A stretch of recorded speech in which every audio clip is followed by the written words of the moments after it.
Good afternoon. Welcome to the premiere of Where Hope Is, Stories of Benedictine Influence.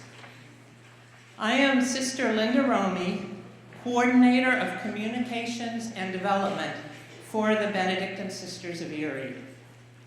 On behalf of my Benedictine sisters, I want to thank all of you for being with us this afternoon to experience an event that is the culmination of a nearly 2.5-year journey with playwright Jen Bocage Gillette, the daughter of St. Benedict Academy alumna Janet Nicolia Bocage, class of 1972. It was March 21st, 2022, the Feast of St. Benedict, when Jen first reached out to us and proposed an oral stories project. Jen wrote, "I have heard my mom speak very fondly about her time at St. Ben's and the Benedictines over the years. I wonder if the Benedictines might be interested in being the focus of an oral story interview project. The Benedictines seem to be such a unique facet of the Erie community." And so it began. I appreciate Jen's assessment of the role of the Benedictines in Erie, but who we are and what we do is shaped only in relationship with others, like all of you in this room. And one of our most important relationships is the one we hold with St. Benedict Academy alumni. We cannot tell our story apart from SBA.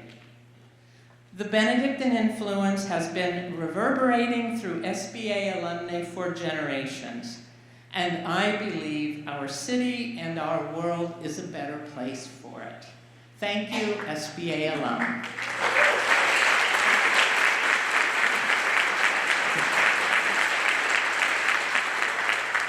It is fitting that Jen focused her oral storytelling through the lens of SBA alumni.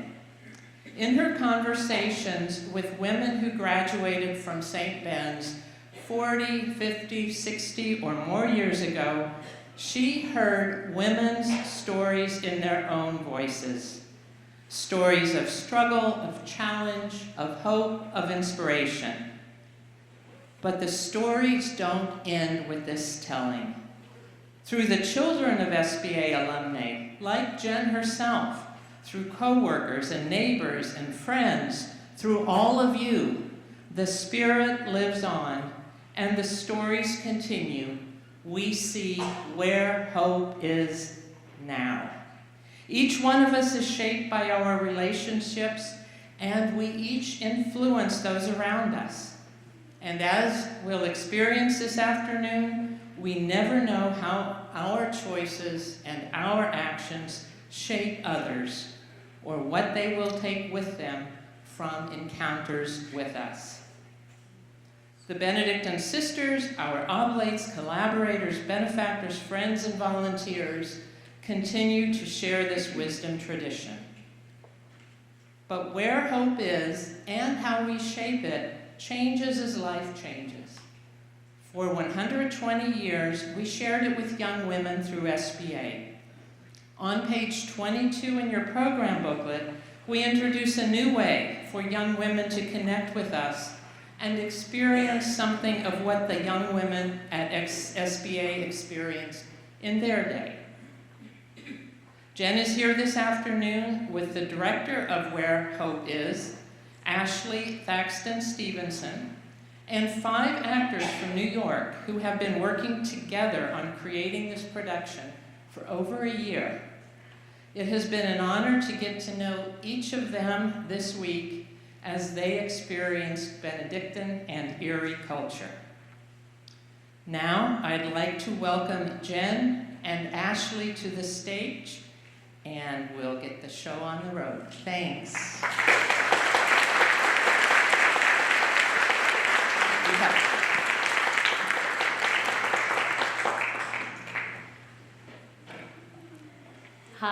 everyone. Hi, good afternoon. Thank you so much for attending this performance. My name is Jen. I'm a playwright and performer now based in New York. And this is Ashley, our director.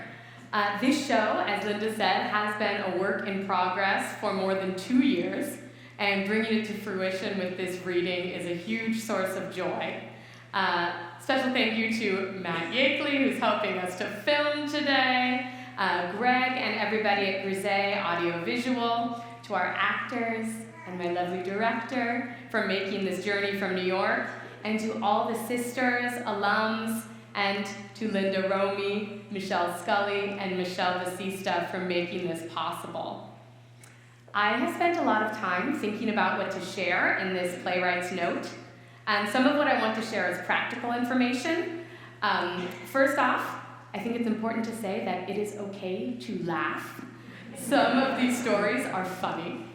Sometimes we need that permission. Next, to clarify, I call myself the playwright because I created this piece, but none of these words are my own. Everything you'll hear today is taken verbatim from interviews with the Benedictine Sisters of Erie, with alumni from St. Benedict Academy, and with those who volunteer, pray, and work within the Benedictine Circle. It has also been a huge privilege to be on the receiving end of these stories. If you contributed an interview to this project, know that even if your words do not appear verbatim in this script, you were a massive part of this project's development. Getting to learn about everyone's experience with the Benedictine community truly taught me so much, and it painted a picture of the past, and it also illuminated what the future may hold. So today, you are going to experience a staged reading of this play, and I'm here to tell you a little bit about what that means. So a staged reading is an important part of the developmental process of a new piece of theater. Staged readings allow us to focus on the words and the storytelling of the script itself. So you'll see our actors today will be holding their scripts. That's going to allow them to really focus on the words and lifting up these important stories.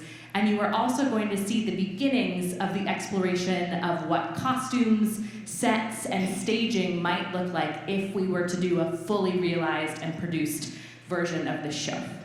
So as you are the very first audience to experience this show in this full way, we first of all want to say thank you so much for being here, and to name that your presence is a hugely important part of the developmental process of this piece as we learn more about the show. So we could not do this without you. Live theater doesn't just happen up here, it's about this relationship all together, so it's just an honor to share space with you all today.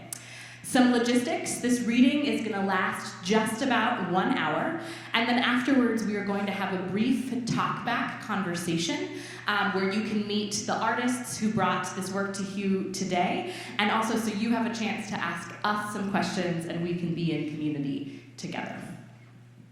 I also want to share a personal takeaway for me. Much of my family is from Erie, Pennsylvania, and many of them are with us today. My son is here, that's very exciting. My mother, Janet Elaine Nicolia Bokash, and my aunt, Marianne Nicolia Kuda, both attended St. Benedict Academy in the 1960s and 70s. I heard stories about the place, the sisters, and their work within and without the school over the years. Mom and aunt both spoke of a place with a unified vision, but that also allowed them to make their own choices. And I truly believe that this set a foundation for much of my mother's life, and that knowledge was a gift that she and my dad passed on to me. I am sad to say that my mother and my aunt have both passed on recently. However, I also found joy discovering that they live on in the hearts and minds of many people. In several interviews, people kindly said to me that they remember the Nicolia sisters, and I always felt a glow. And this reminded me of the great power of storytelling. I feel very thankful towards all of our participant interviewees and actors for sharing that power with me.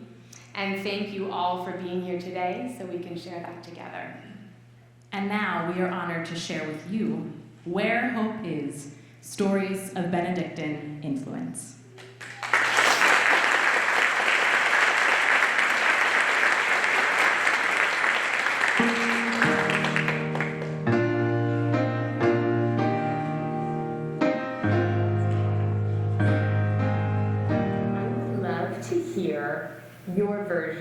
of the story of how the Benedictine community came to settle here in Western PA. And if there are two versions that you know, I'd love to hear both of them. Okay.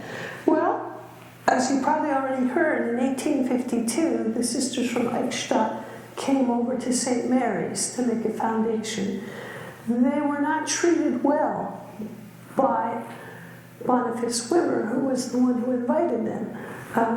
He took advantage of them. He didn't care for them. He didn't financially provide for them. So it was a very difficult situation for these sisters coming from a cloister into the woods of St. Mary's and being told to educate young women. So it was difficult. Now, the story I heard was that one version, the bishop here invited them to come and teach the German immigrants here because we had a German population. But the other version was that they were traveling on their way to Minnesota and stopped here and somehow just decided to stay because they sensed there was a need. So I don't know which is the truth. This is going back to 1856.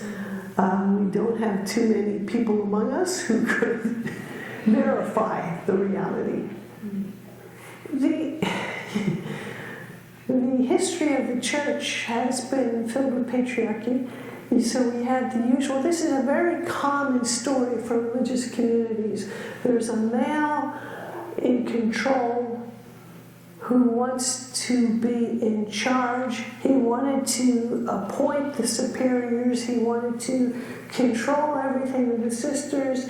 He did not provide financially for them, although he wanted there was a male monastery that he founded, and he liked the idea of twin monasteries, brothers and sisters, but he just was dogmatic and patriarchal, and he wanted to be in charge. And the sisters realized he was not really their friend. He was not looking out for them. Even funds that came from Europe that should have been helping here were not shared with the sisters. So there was a lot that was wrong with that first situation. And they just, some of them saw the need to break free of that.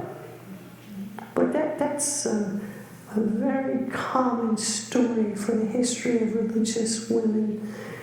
The communities are governed initially by a male priest.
Well, Benedictines really try to live the life that is based in prayer. Sister Annette, Order of St. Benedict, SBA alumna, class of 1961. A life that grows from prayer. So the ministries that we do, whether it's the school or anything else, the ministries that we do are an expression of what we believe to be God's call for us, given to us through prayer and through community where we support one another. So it's not just that I have a vision or I think we should do this or that, but the community meditates, thinks about, envisions what the future should be. We are very rooted in peace, in justice, in love of all people, of being called by St. Benedict to really grow from the inside and to nourish ourselves with the readings and with the prayer together. So there's not a separation of that life and community and what we what we do, we look at what's happening, we look at what are the needs, and we try to satisfy those needs in the best way that we can. I grew up in Erie. I was born and raised there. Anne, SBA alumna, class of 1981. My sister was a St. Ben's girl. She's about 10 years older than me. My cousins on one side of my family all went to St. Ben's, all the females. So it was, I think, inevitable that I would go there. You know, my dad was a steel worker.